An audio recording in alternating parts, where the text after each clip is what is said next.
Ah, que saudade do Pastor Danny e do Quarteto Believe.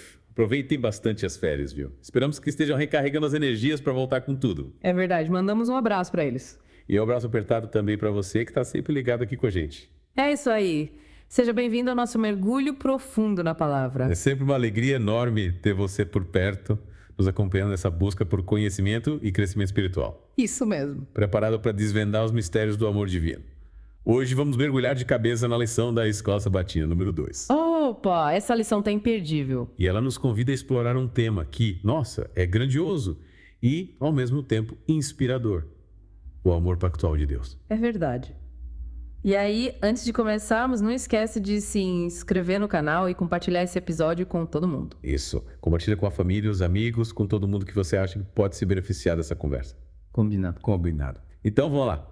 Pronto para desvendar os mistérios do amor divino? Com certeza, eu tô pronto. O conceito de aliança, né? Nossa, ele é fascinante e está presente em toda a narrativa bíblica. É como se a gente pudesse, através da aliança, entender melhor a natureza relacional de Deus e a profundidade do amor dele por nós. É verdade. Quando falamos de aliança, a gente geralmente pensa logo em casamento, né? Aqueles votos de amor eterno, promessas trocadas entre os noivos. Ou até mesmo em contratos, tipo os de uma associação de moradores, que estabelecem direitos e deveres para todos os membros. Exatamente. A ideia central é um acordo, né? Um pacto firmado entre duas partes. E essa lógica, ela também se aplica à aliança que Deus estabelece com a gente, mas com uma diferença fundamental. Essa aliança, ela é motivada unicamente pelo amor incondicional dele por nós. Independente do nosso comportamento. É independente do nosso comportamento. Quer dizer, Deus toma a iniciativa de nos amar e nos convidar para o relacionamento, sem exigir nada em troca. É tipo um presente, né? Um presente que a gente recebe sem merecer, mas que nos impulsiona a retribuir esse amor de alguma forma. Perfeito. Deus nos ama primeiro e nos atrai para perto dele. Ele nos convida a experimentar a plenitude da vida em comunhão com ele. E é justamente essa reciprocidade que caracteriza o amor pactual. Deus, em sua infinita bondade, nos chama para corresponder a esse amor, sabe? Através da obediência motivada pelo amor e da demonstração da nossa lealdade a ele. Mas, diz uma coisa, será que as nossas atitudes realmente impactam Deus? Afinal, ele é perfeito, onisciente, onipotente. Como é que nossas ações tão limitadas, tão imperfeitas, podem afetar Deus de alguma maneira? Nossa, essa é uma pergunta muito interessante. E a resposta, por mais surpreendente que possa parecer, é assim. Apesar da grandeza dele, né, da imutabilidade dele, Deus se importa muito com as nossas escolhas e reage a elas. Ele se alegra quando a gente corresponde ao amor dele e se entristece quando a gente se afasta. É como se Deus estivesse ali com a gente, né? Em cada passo da nossa jornada, celebrando as nossas vitórias e sofrendo junto com a gente quando a gente escolhe trilhar caminhos que nos afastam dele e da verdadeira felicidade. Com certeza. O amor de Deus é relacional e envolve sentimentos genuínos, alegria, tristeza, compaixão e misericórdia. Ele não é um Deus distante, impassível, mas um pai amoroso que se importa de verdade com cada um de seus filhos e deseja o melhor para cada um deles. E essa preocupação se estende a todas as pessoas, independente de quem elas sejam, do que tenham feito no passado ou de como elas estejam vivendo no presente. Claro. O amor de Deus é universal e incondicional. Como a gente lê em Salmo 145.9, o Senhor é bom para com todos, a sua compaixão se estende sobre todas as suas obras. Que frase, hein? Deus é bom para todos, sem exceção. Mas e se a pessoa duvidar? E se ela se sentir indigna de receber esse amor por causa dos erros, das falhas? Bom, nesse caso, eu acho que a gente pode recorrer a um dos textos mais conhecidos e amados da Bíblia, né? João 3,16, que diz: Porque Deus amou o mundo de tal maneira que deu o seu Filho unigênito, para que todo aquele que nele crê não pereça, mas tenha a vida eterna. Eu acho que esse versículo resume bem a essência do amor de Deus. Ele amou o mundo inteiro a ponto de entregar o seu próprio Filho para nos salvar. É difícil conceber um amor tão grande, tão abrangente. É verdade. E essa mensagem, ela se repete em outras passagens bíblicas, como em 2 Pedro 3.9, que afirma que Deus não retarda a sua promessa, como alguns a julgam demorada. Pelo contrário, ele é longânimo para conosco, não querendo que nenhum pereça, senão que todos cheguem ao arrependimento. Ou seja, Deus é paciente, misericordioso, esperando que todos se arrependam e experimentem a graça dele. Ele não tem prazer na morte do ímpio, mas deseja que ele se converta dos seus maus caminhos e viva, como lemos em Ezequiel 33.11. E além disso, em 1 Timóteo 2.4, a gente encontra a confirmação de que Deus quer que todos os homens se salvem e venham ao conhecimento da verdade. Mas, e se a pessoa for não vítima? Se ela tiver cometido atos terríveis, será que Deus consegue amar até mesmo esse tipo de pessoa? Essa é uma dúvida comum, mas a resposta é um sonoro sim. A Bíblia nos apresenta vários exemplos de pessoas que, apesar de terem se envolvido em pecados gravíssimos, encontraram redenção e perdão em Deus. Um exemplo marcante é o do rei Manassés, que governou Judá por 55 anos e, nossa, ficou conhecido pela extrema crueldade e idolatria. Ele chegou a construir altares para deuses pagãos dentro do templo em Jerusalém. Nossa. Promoveu sacrifícios humanos, práticas ocultistas, levando o povo a se corromper e se afastar de Deus. As ações dele foram abomináveis. Eu lembro de ter lido sobre ele. Mas me diz uma coisa, mesmo diante de tanta perversidade, Deus não o abandonou. Não. Em 2 Crônicas 33.12 e 13, a gente lê que, em meio ao sofrimento, à humilhação, Manassés se arrependeu dos pecados e clamou a Deus por perdão. E Deus, em sua infinita misericórdia, o ouviu, perdoou e o restaurou a seu favor. Que história. É comovente ver como Deus jamais desiste da gente, né? Por mais que a gente se afaste dele. Podemos rejeitar o seu amor, mas isso não o impede de nos amar. Verdade. O amor de Deus é constante e inabalável, independente das nossas escolhas. É como o sol, que brilha sobre todos. Justos e injustos, bons e maus. A gente pode até escolher se esconder em cavernas escuras, se privando da luz e do calor do sol, mas isso não impede o sol de continuar brilhando. Da mesma forma, a gente pode rejeitar o amor de Deus, mas isso não diminui e nem impede esse amor. E a analogia é perfeita. Mas e se a pessoa continuar rejeitando esse amor? Existem consequências para essa atitude. Sim, existem consequências. Apesar de Deus nos amar incondicionalmente, o nosso relacionamento com Ele é condicional. Em Romanos 11.22 a gente lê: considera, pois, a bondade e a severidade de Deus. Para com os que caíram, severidade, mas para contigo, bondade, se permaneceres na sua bondade. De outro modo, também tu serás cortado. Ou seja, a nossa permanência na graça de Deus depende da nossa resposta ao amor dele. Se a gente perseverar na fé, na obediência, a gente desfruta das bênçãos divinas. Mas se a gente rejeitar a Deus e os caminhos dele, a gente é cortado da presença dele. E em Judas 21, a gente encontra uma exortação, pra gente se manter no amor de Deus, buscando a sua misericórdia para alcançar a vida eterna. É como se o autor estivesse nos alertando sobre a importância da gente cultivar um relacionamento íntimo e constante com Deus, para que a gente não se desvie da vontade dele e perca as bênçãos prometidas. Mas como conciliar a ideia de um amor incondicional com a possibilidade de a gente ser cortado da presença de Deus? Parece meio contraditório, né? Essa é uma questão complexa que intriga muitos cristãos. Mas a gente pode encontrar algumas pistas na parábola do servo inclemente relatada em Mateus 18.21-35. Ah, eu lembro dessa parábola. É a história do servo que devia uma quantia exorbitante ao seu senhor, mas foi perdoado a dívida. Exatamente. Ele devia uma quantia impossível de ser paga, mas, mesmo assim, recebeu perdão. Só que, ao sair dali, ele encontrou um colega que lhe devia uma quantia muito menor e, em vez de oferecer a mesma misericórdia, que ele tinha recebido, se recusou a perdoar e mandou o colega para a prisão. Nossa, que atitude chocante. Ainda mais a gente considerar o que ele próprio tinha acabado de experimentar. Pois é, né? E quando o Senhor soube da atitude do servo inclemente, ele foi indignado e entregou aos carrascos até que pagasse toda a sua dívida. Essa parábola nos ensina que, assim como o Senhor perdoou o servo de uma dívida impagável, Deus também nos perdoa de todos os nossos pecados, por mais graves que sejam. Mas, se a gente se recusar a perdoar aqueles que nos ofendem, a gente demonstra que não entendeu a grandeza da graça que a gente recebeu. É como se a gente estivesse bloqueando o fluido do perdão divino nas nossas vidas. É uma lição poderosa sobre a importância da gente estender aos outros a mesma misericórdia que a gente recebe de Deus. Se a gente foi perdoado de uma dívida infinita, como é que a gente pode negar perdão a alguém que nos deve tão pouco? É um desafio e tanto, né? Como colocar esse princípio em prática no dia a dia? Em quem Deus está nos convidando a estender sua graça hoje? Boa pergunta. Essa é uma pergunta que todos nós devemos nos fazer constantemente, né? A lição dessa semana, ela nos convida a refletir sobre o amor de Deus em ação. Como a gente pode ser canal da graça e do perdão de Deus, né? Levando esperança e cura para um mundo tão necessitado de amor. E por falar em espalhar o amor de Deus, me chamou a atenção a ênfase da lição no conceito de Hesed, a palavra hebraica que descreve o amor leal e compassivo de Deus. É um amor que é demonstrado de forma prática, constante ao longo da história. É um amor que, nunca falha. É verdade. Essa palavra é muito rica em significado, né? Ela expressa a fidelidade inabalável de Deus, que cumpre as suas promessas e nos abençoa, mesmo quando a gente falha. O mais interessante é que esse amor leal de Deus, apesar de ser incondicional em sua essência, também espera uma resposta da nossa parte. É um convite a um relacionamento recíproco, onde Deus se doa por inteiro e nos chama para corresponder a esse amor com gratidão, obediência e fidelidade.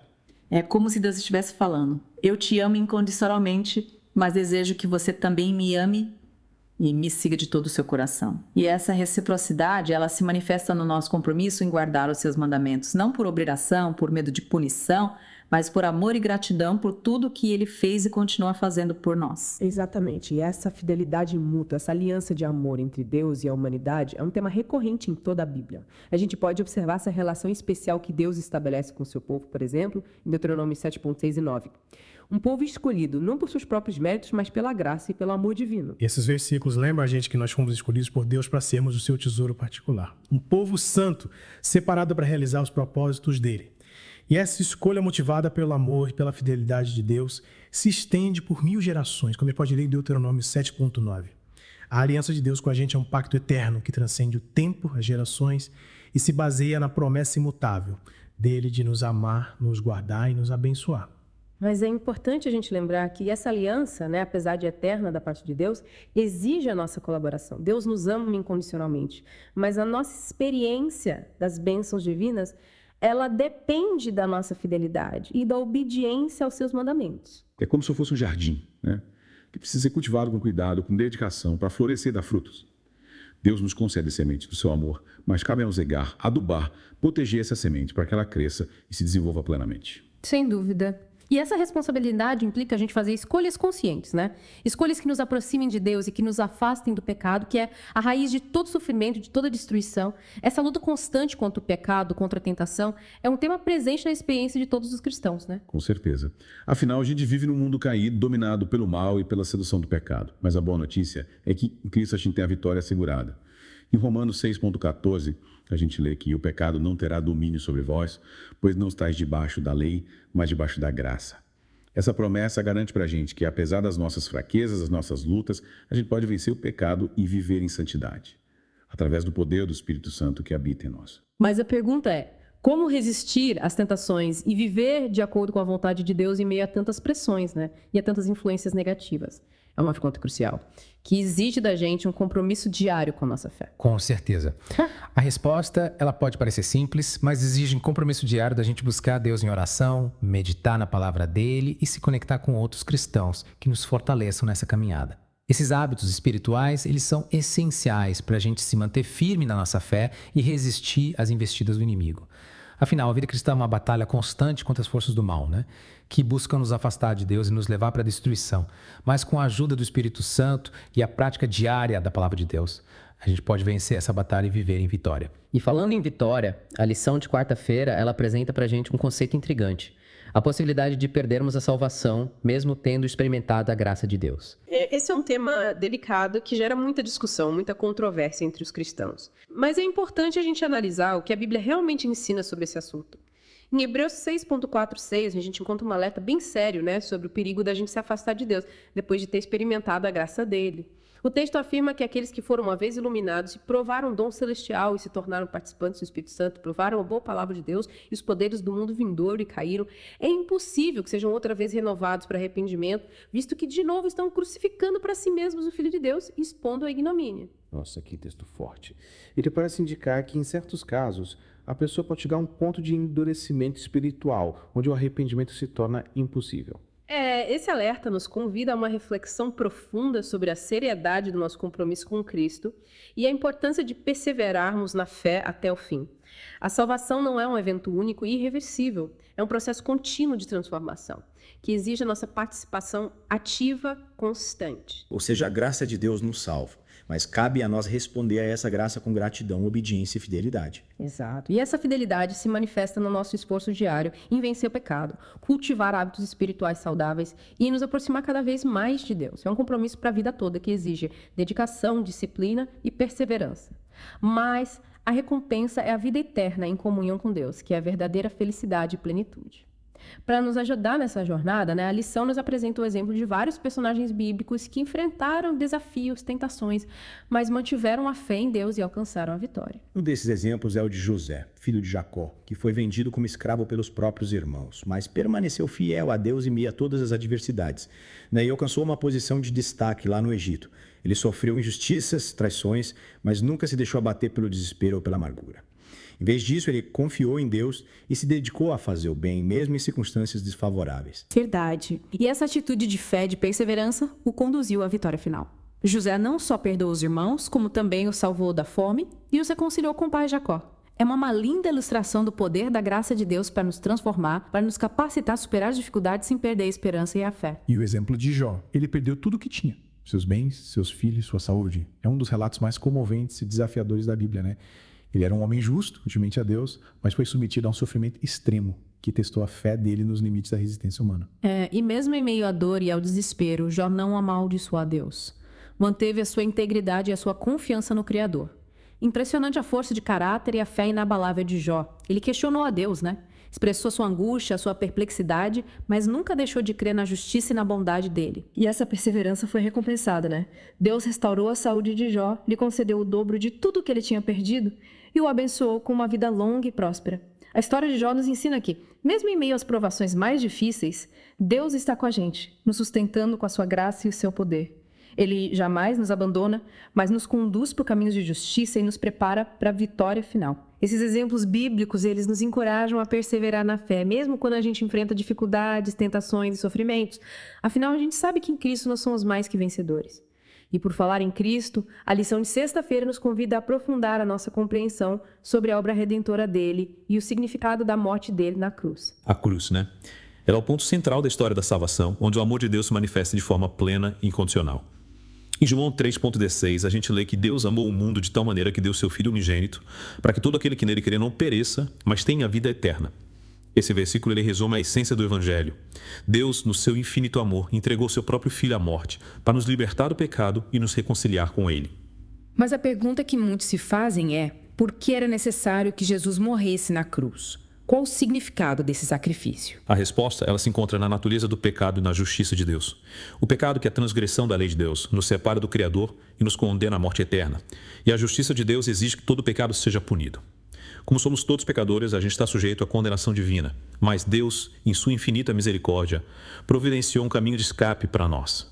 A morte de Jesus Cristo na cruz. Jesus, que é o Filho de Deus, se fez homem, viveu uma vida perfeita, sem pecado. E na cruz, ele assumiu o nosso lugar, recebendo sobre si a punição que a gente merecia.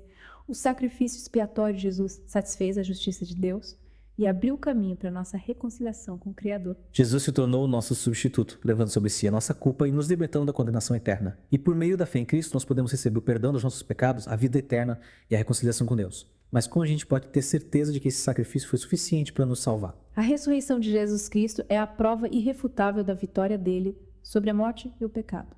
Em 1 Coríntios 15,20 está escrito: mas de fato, Cristo ressuscitou dentre os mortos e foi feito as primícias dos que dormem. A ressurreição de Cristo nos garante que a morte foi vencida e que nós também ressuscitaremos para a vida eterna. Que promessa gloriosa!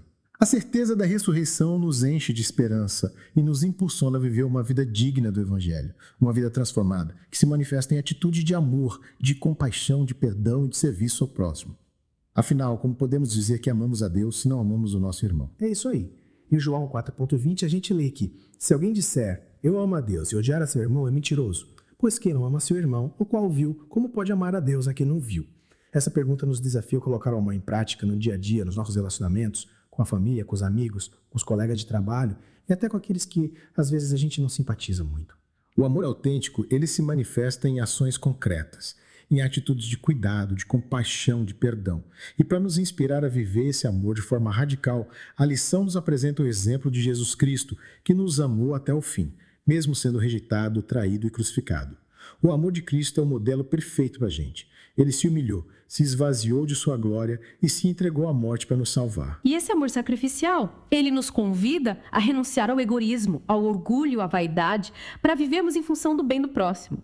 É um desafio tanto, mas com a ajuda do Espírito Santo, a gente pode vencer o egoísmo e nos tornar mais semelhantes a Cristo, refletindo o amor e a graça dele ao mundo. Que essa jornada de descoberta do amor divino nos transforme e nos capacite a viver uma vida mais plena e significativa, espalhando compaixão, bondade por onde a gente passar. É isso aí. Que a gente possa ser instrumento do amor de Deus, levando esperança, cura para um mundo tão necessitado de paz, de justiça e de reconciliação. E por falar em amor em ação, a lição desse sábado nos desafia, né? A gente precisa colocar em prática tudo que a gente aprendeu sobre o amor pactual de Deus, servindo ao próximo e compartilhando a mensagem da salvação com quem ainda não conhece a Cristo. Verdade, no chamado ação, né? A gente precisa viver o evangelho de forma prática, de forma que transforme. Afinal, qual o sentido da gente conhecer a Deus, a vontade dele, se a gente não coloca isso em prática no nosso dia a dia? Como está escrito lá em Tiago 2,17, assim também a fé, se não tiver as obras, é morta em si mesma. Ou seja, a fé genuína, ela se manifesta em atitudes, né? Em ações concretas de amor, de compaixão, de justiça e de serviço ao próximo. A lição nos convida a pensar sobre as diversas maneiras que a gente pode servir a Deus e ao próximo. A gente pode oferecer auxílio prático, cuidado, uma palavra de conforto, ou até mesmo compartilhar a mensagem do Evangelho. E é importante a gente lembrar que essa missão de evangelização não é só para os pastores, para os missionários, não, é para todos os cristãos. Em Mateus 28,19 e 20, Jesus nos ordena: Ide, portanto, fazei discípulos de todas as nações, batizando-os em nome do Pai, do Filho e do Espírito Santo, ensinando-os a guardar todas as coisas que vos tenho ordenado. E eis que estou convosco todos os dias, até a consumação do século. Essa é a grande comissão. É um chamado a levar o evangelho para o mundo inteiro, fazendo discípulos e ensinando eles a seguir a Jesus em tudo na vida deles. E essa missão, ela pode ser realizada de diversas maneiras, seja por meio do nosso testemunho, da nossa participação em projetos sociais, da distribuição de literatura cristã ou do apoio aos missionários. O importante é a gente encontrar a nossa maneira de servir, usando os dons e talentos que Deus nos deu. É isso aí. Essa atitude de serviço, de amor ao próximo, que marca os verdadeiros seguidores de Cristo. É isso que nos distingue. Como Jesus mesmo disse lá em João 13,35, nisto conhecerão todos que sois meus discípulos, se vos amardes uns aos outros. O amor mútuo, ele é a nossa marca, a evidência de que a gente pertence a Cristo. E esse amor, como a gente viu durante a lição, ele deve se estender a todos, sem exceção. É o que Jesus nos ensina lá em Mateus 5,44. Eu, porém, vos digo: amai a vossos inimigos, bendizei os que vos maldizem, fazei bem aos que vos odeiam e orai pelos que vos maltratam e vos perseguem. É um desafio, que nos leva além dos nossos limites, que nos impulsiona a amar de forma sobrenatural, assim como Cristo nos amou. É esse amor incondicional, sacrificial, que transforma vidas, que impacta o mundo. É essa expressão máxima do amor de Deus em ação. Que a gente possa, então, ser instrumento desse amor, espalhando compaixão, esperança por onde a gente passar, cumprindo a missão que Ele nos confiou. Que a gente possa viver cada dia, com a expectativa do dia em que a gente vai ver a face dele e desfrutar da presença dele por toda a eternidade. Que bela maneira da gente encerrar a nossa conversa sobre o amor pactual de Deus, né? Esperamos que essa jornada tenha sido edificante e inspiradora para você. Continue nos acompanhando e compartilhe esse episódio com quem você ama. Até a próxima. Até a próxima.